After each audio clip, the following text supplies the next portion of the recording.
Bonjour, bienvenue dans cette vidéo. On va parler d'interceptors ou en français d'intercepteurs en Angular.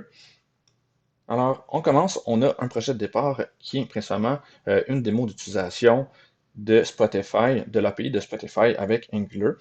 Donc ici, vous aurez ce projet-là disponible directement dans la description de la vidéo ou encore sur le site web du cours.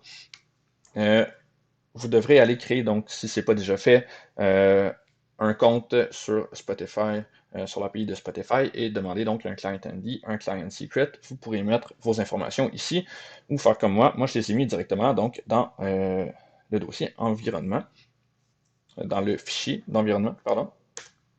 Alors, je vais enlever ça. Ici, on utilise directement pour la connexion dans l'autorisation de notre client ID, notre client secret.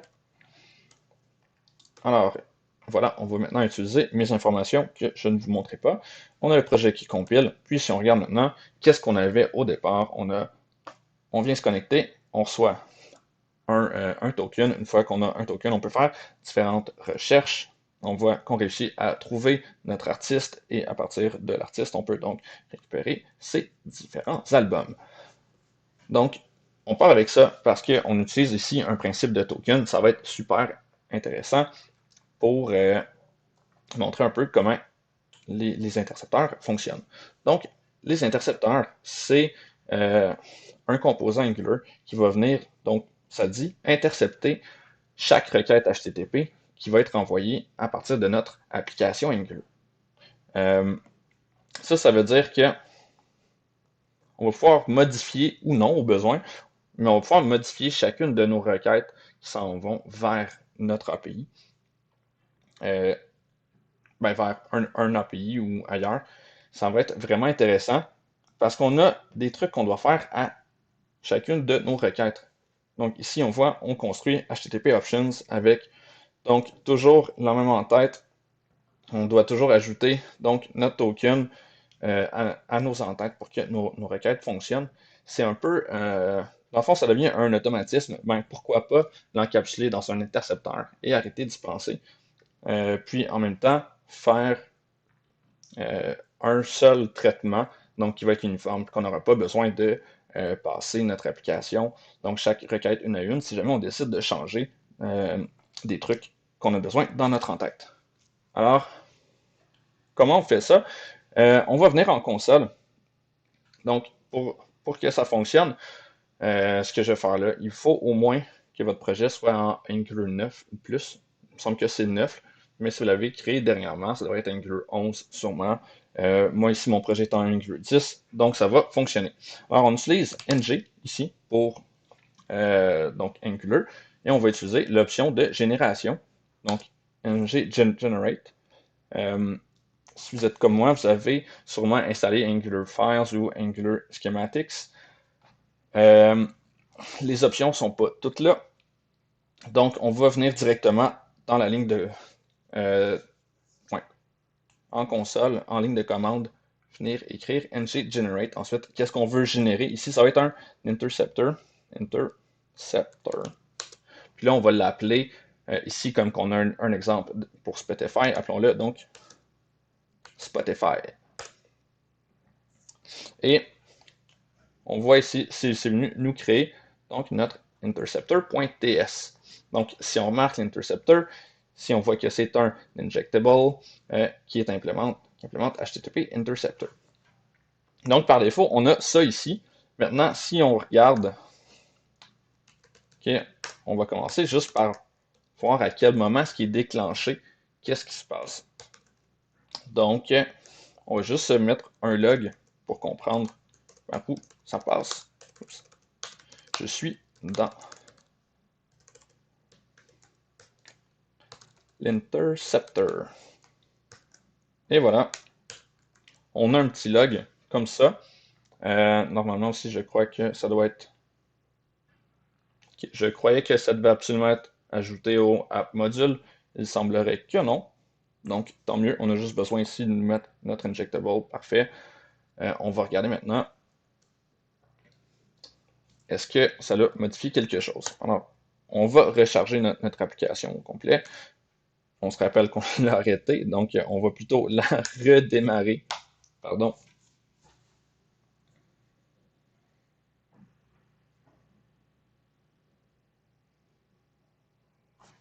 Génial. Donc voilà, notre application est redémarrée. Maintenant, on va vouloir bien sûr ouvrir la console pour voir à quel moment est-ce que c'est envoyé. Lorsqu'on fait la connexion, bon donc ici, ça ne fonctionnait pas. J'avais oublié un truc. Donc, ça n'avait pas fait notre log. C'est qu'on doit, comme que je me rappelais, on doit venir ajouter, donc, dans les providers, notre HTTP interceptor. Donc, ici, on doit lui dire provide.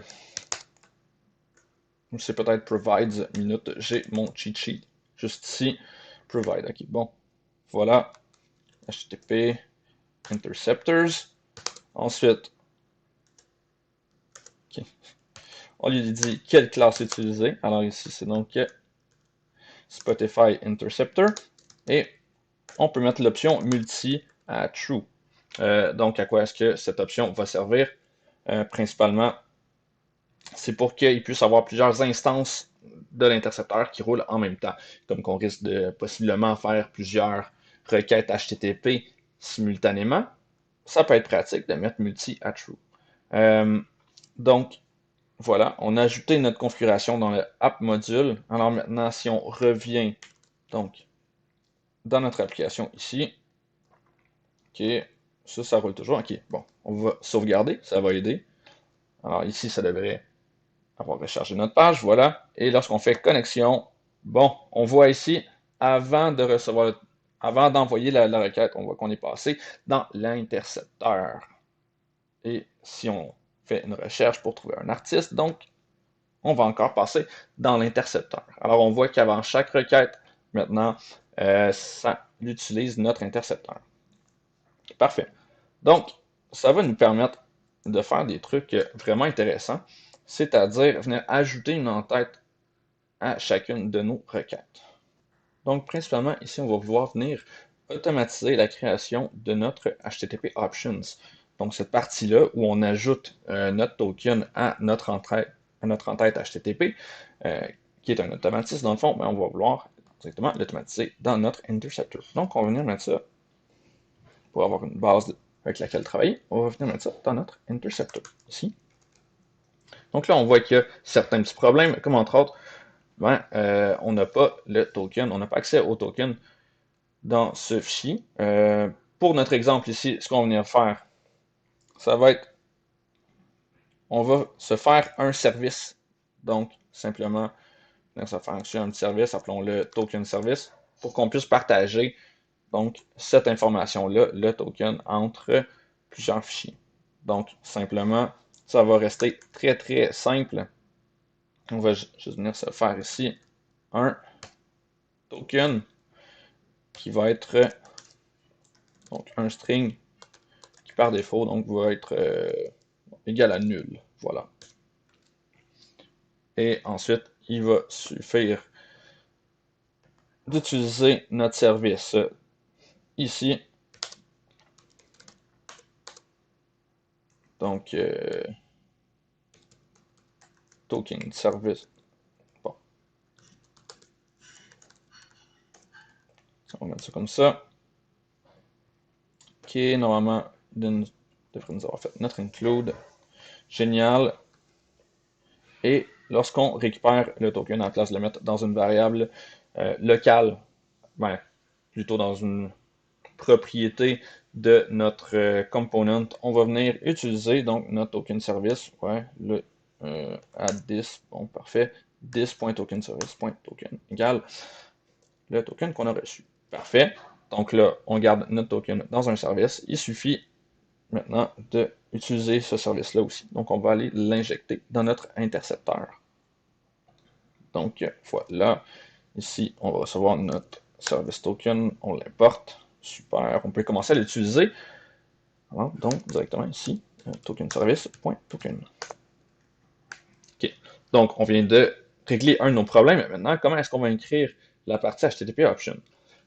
Si on remarque, quels sont les paramètres à notre intercepteur, donc la fonction intercept, qui est celle qui fait le travail dans le fond.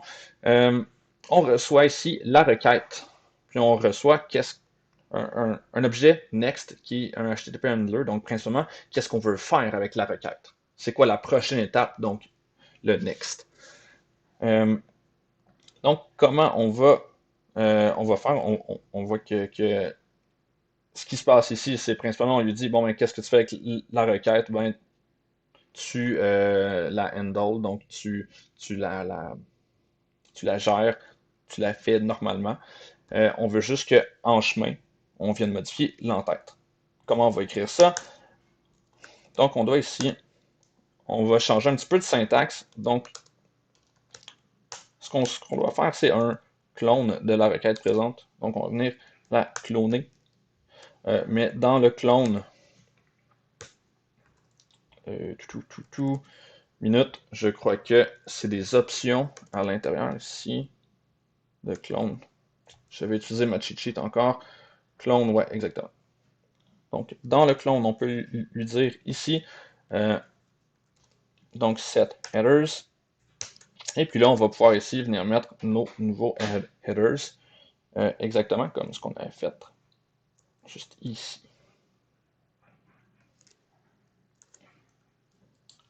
Oui, exactement. Ok, je voulais juste être certain, pas faire de faute de frappe. J'essaie d'être le plus efficace possible dans mes vidéos. Alors normalement, on a juste besoin de faire ça et chacune de nos requêtes maintenant va ajouter ça ici. Ok, c'est bon. Je me demandais pourquoi il y avait encore une erreur, mais donc la dernière compilation, on n'a pas. Parfait. On va revenir à notre application ici. Maintenant, si on essaie la connexion, qu'est-ce qui se passe? On dirait que ça ne fonctionne pas parce que principalement, on est rentré dans l'intercepteur et on a essayé donc d'ajouter l'entête. Jusque ça vient un peu défaire ce qu'on avait déjà fait pour pouvoir retrouver le token. Parce que si on regarde la connexion ici, on peut voir que lors de la connexion, on a besoin d'envoyer donc le champ autorisation avec ici donc nos paramètres. Puis après ça, donc une fois qu'on a réussi à avoir le token, là on va venir mettre notre en-tête. Heureusement pour nous, on va être capable de faire la différence entre une et l'autre requête. On voit ici, c'est pas exactement le même domaine. Ici, c'est account.spotify.com. Ici, api.spotify.com. Super, je pense qu'on va être capable de faire une différence entre les deux. On pourrait aussi dire, parce que ça va être directement l'URL, on a ici, on veut faire ça, mais simplement si, exemple, on vient voir request.url, disons, si ce n'est pas égal, donc à la connexion, exemple. Donc, si l'URL de notre requête, c'est la connexion, donc c'est account.spotify.com/API/token, il ne devrait pas rentrer ici, il devrait juste faire sa requête normalement. Donc, on va essayer ça, première étape. Est-ce que ça fonctionne? Donc, normalement, là, on voudrait, on va être là, mais on va se faire un deuxième log, juste pour être sûr. Ici, j'aime bien mettre un log dans le if pour être sûr que ma condition est correcte. Quelque chose comme, on est dans l'intercepteur, mais là, ici, c'est, je modifie l'entête. Ouh, j'ai de la misère à taper, désolé. Modifie l'entête. Parfait. Donc là, normalement, pour la connexion, on devrait être dans l'intercepteur, mais pas modifier l'entête, parce que l'intercepteur intercepte toutes les requêtes HTTP qu'on fait. Et pour les autres, on devait rentrer dans l'intercepteur et modifier l'entête, parce que ce ne sera pas exactement cette URL-là qu'on va appeler. Donc, essayons ça. Ici, on va s'assurer d'être à jour. Oui, parfait. Connexion. On voit, on est rentré dans l'intercepteur, mais là, cette fois-là, on n'a pas modifié l'entête, ce qui fait qu'on a réussi à recevoir notre token. Et si on fait une recherche, trouver l'artiste, boum, on voit, on est rentré dans l'intercepteur, on a modifié l'entête. Super. Ça veut dire que, normalement, on ne devrait plus avoir besoin, là, ici, dans nos app components, on pourrait venir supprimer. toute la partie des HTTP Options parce qu'on les ajoute directement donc lors de l'interception, donc dans notre interceptor. On va essayer ça, on va les enlever partout. Get album et get songs. Et on va tester chacune de nos requêtes. Donc si vous remarquez, ça fait maintenant des trucs beaucoup plus petits, beaucoup plus intéressants, puis on vient ajouter le token de façon centralisée. Alors c'est vraiment mieux au niveau architecture, structure du code, au niveau de la maintenance du code aussi. Donc voilà, maintenant on veut s'assurer que tout fonctionne encore. Parfait. Cette fois-ci, on va chercher parcelle. Alors parcelle, super. Cette requête-là fonctionne. Ensuite, est-ce qu'on est capable de trouver les albums? On trouve les albums. Et est-ce qu'on est capable de trouver les chansons? Et on trouve les chansons même, on voit. Donc ça fonctionne. Par contre, c'est possible que pour l'intercepteur, faire request.url, ce soit pas possible. Donc, on a, mettons, plusieurs domaines. Alors, ça ferait pas. Ça serait un peu trop gros là, de commencer à mettre toutes les URL. À ce moment-là, qu'est-ce qu'on peut faire? On peut directement venir se créer un objet URL. Donc, exemple, ici, on va faire let URL de type URL. Donc, on va se construire un objet de type URL à partir de le string de l'URL. Qu'est-ce que ça va nous permettre de faire? Ça va nous permettre de venir, bon, avant toute chose, bien sûr, on va pouvoir venir regarder à quoi il ressemble, puis ensuite on décidera quelle propriété on veut utiliser. Alors si on fait connexion ici, on voit maintenant on a notre objet URL. Qu'est-ce qu'il y a de bien là-dedans? On voit qu'on peut avoir le hostname, le host, la href, path. Donc on voit que ça nous a vraiment tout décortiqué notre requête. Donc, moi, je vous propose fortement d'utiliser le hostname. Le hostname, c'est principalement le host, mais sans le numéro de port. Alors, ça va être plus intéressant si on fait des trucs avec notre API sur un localhost. Et maintenant, on essaie de trouver l'artiste. On voit maintenant qu'est-ce qui se passe. On voit que le host est différent ici. Super. Mais le hostname ici, api.spotify.com, ça va rester toujours le même d'une requête à l'autre. On voit ici hostname ou encore host. Dans ce cas-là, ce ne serait pas grave, un ou l'autre. Mais ça pourrait donc être une bonne façon de venir trouver est-ce qu'on doit ajouter les entêtes ou non. Pourquoi ne pas dire, eh bien, si mon URL ici, si exemple son hostname, plutôt c'est égal à, et là c'est, on a dit ici api.spotify.com. Est-ce qu'on peut le copier pour être sûr de ne pas faire de faute de frappe? Et voilà, api.spotify.com. Super. Alors à ce moment-là, c'est vraiment juste comme que c'est un intercepteur pour Spotify. Ça va ajouter une entête pour Spotify uniquement lorsqu'on fait des requêtes à l'API de Spotify. Donc ça me semble assez approprié comme filtrage ici. On va venir retester nos trucs. La connexion, ça fonctionne toujours. Par contre, notre token ne s'est pas affiché. Ah, oui, parce que j'ai oublié d'afficher le template. Ça fait ça plus tantôt. D'ajuster le template, je veux dire. Mais on voit que ici, ça continue de fonctionner. Ça fonctionne. Parfait. Et donc, ça fonctionne toujours. Génial. Alors, voilà. On a maintenant un intercepteur. C'est tout simple, qui fait juste ajouter une entête avec notre token pour chacune de nos requêtes HTTP. Donc, c'est tout et bonne journée!